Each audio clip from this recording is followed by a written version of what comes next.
breaking news reportedly that Logan Paul will be fighting Conor McGregor in his return to fighting in a boxing ring in 2025 in India.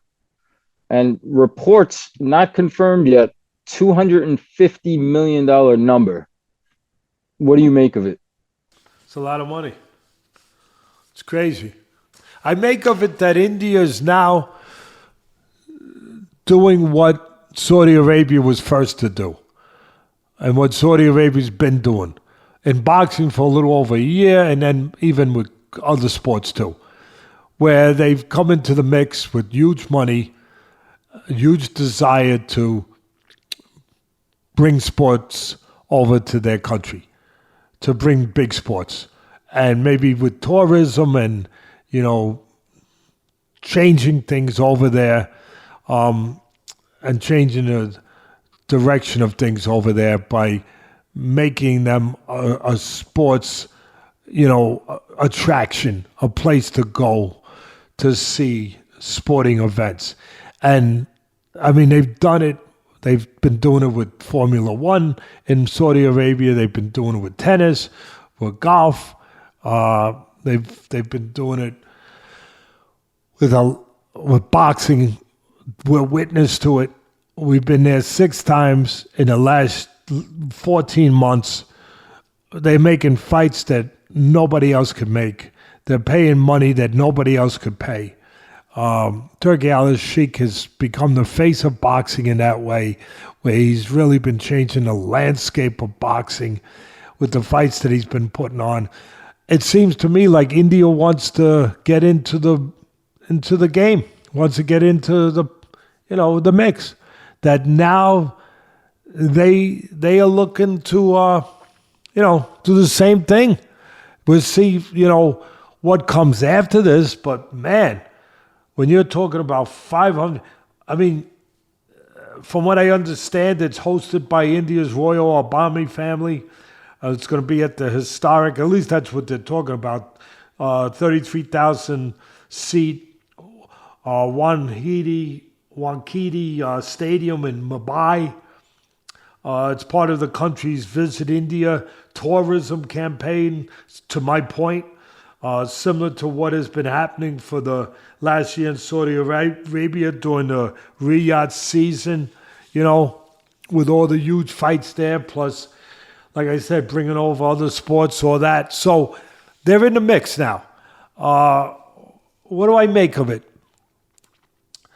A lot of people are gonna be soured off the timing of it, coming off the Netflix disaster, if you will, I guess, even though they got a lot of subscribers, so business wasn't a disaster. But as far as the result, as far as the product, I think it's fair to say it was a disaster with Tyson and Paul.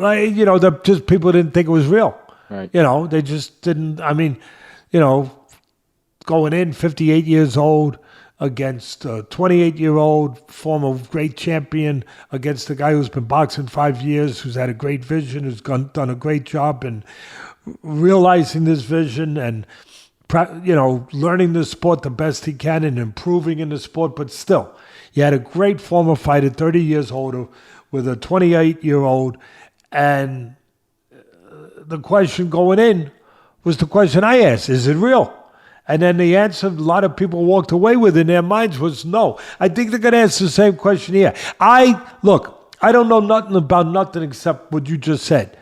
At first glance, I would say one thing, I would think it's going to be real, as far as whatever real is. But as far as that McGregor's going to go in there and really try, and Paul's going to really try, I don't have the same question mark I had. And some people are going to yell at me. I don't care. I've been yelled at before. They're going to say, oh, you should question this one too. I'm not going to. I'm going to say, like McGregor, when we went in with Mayweather, he's going to go in there try to win the fight. Obviously, there's things that are tilted in favor of Paul. He's much bigger. Much bigger. He's younger. I think McGregor's 36 and Paul's 29, right? Something like that. 37-year age difference. I believe I'm accurate. You are. So you got that. McGregor hasn't come back to a real fight since he broke his ankle severely against Dustin Poirier. What was that, 4 years, 3 years now? 4 years Somewhere ago. in that neighborhood. Yeah, so there's going to be a lot of questions. But you can't question if $500 million. Wow. Wow. Wow. Wow. Do I have to say it 500 million times? I can't. But just unbelievable. I mean, look, they're going to bring other sports. I think this is kind of their coming out party, that they're going to get attention, that the India's royal Obama family is going to kind of ring the bell. Hey, we're going to be doing what they've been doing in Saudi Arabia. We're going to be doing it too. We're going to be bringing people over here for these kind of events, or hoping to.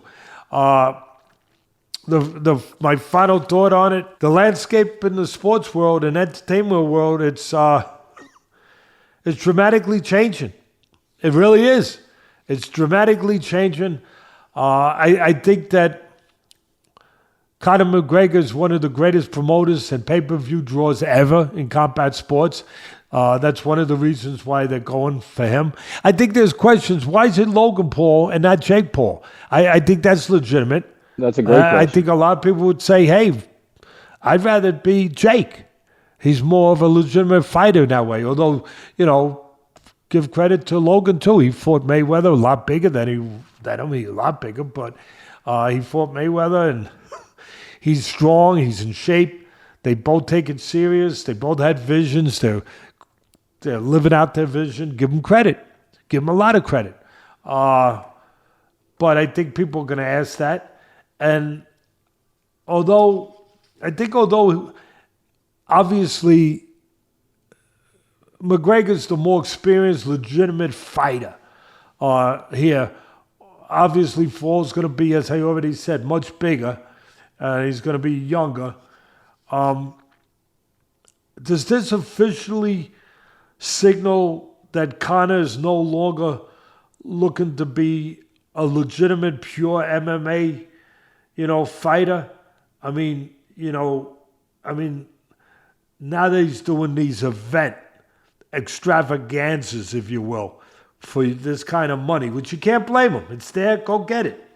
But does it signal really an end to his legitimacy as an MMA fighter, or wanting to be a legitimate, serious fighter? And if so, I don't think it should be forgotten how great he really was. And it might be the end, but I don't think it should be forgotten that he was a great UFC fighter and champion. He was a southpaw. He was a great puncher.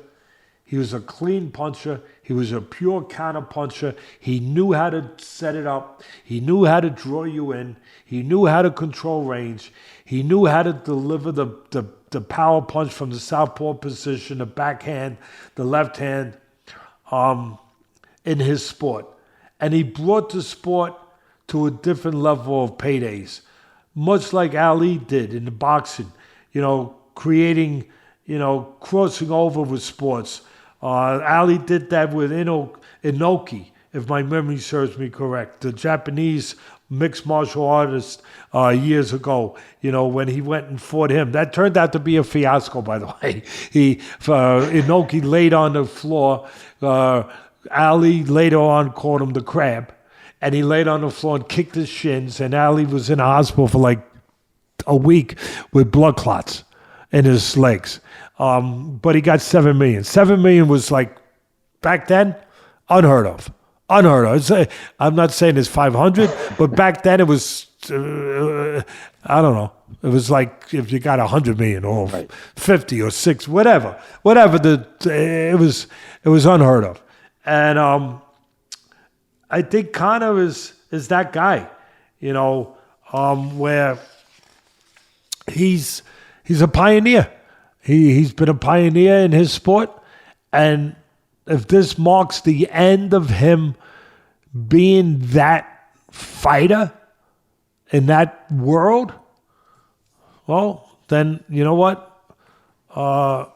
with all the controversy and everything else, it shouldn't be forgotten that he once was a great fighter and will continue to be one of the great promoters. I mentioned Ali. I don't think it was a misstep on my part to put that name there for the reason I did. As a pioneer, Ali brought paydays to another level. So did Conor. And Ali was one of the greatest promoters, if not the greatest, in sports of all time. And Conor is up there at that level. I mean, who could forget that press conference, right? But I don't like to curse on this air, you know that. But really, that's one where I'm tempted. I'm tempted, Sam. That's a great one. where he's at the press conference for whatever fight it was, and somebody tries to steal his thunder, tries to, which you shouldn't do with a guy who's that quick, that witty, that's his game. So know what you are and what you aren't. Like Clint Eastwood said, in Dirty Harry, a man must know his limitations. You gotta know. I mean, this poor guy, good fighter, but he's on the panel, and it's all about McGregor, and they got these undercard guys there, and he tries to outdo Conor, and he says something about Conor, to get the jump on him, to make him, to grab the spotlight, and Conor goes with that heavy Irish brogue. Who the fuck is that guy? I think it was the Eddie Alvarez card, if I remember correctly. I mean, how can you forget that? Hardest hitting 145er right here. Who the fuck is that guy? Who the fuck is that?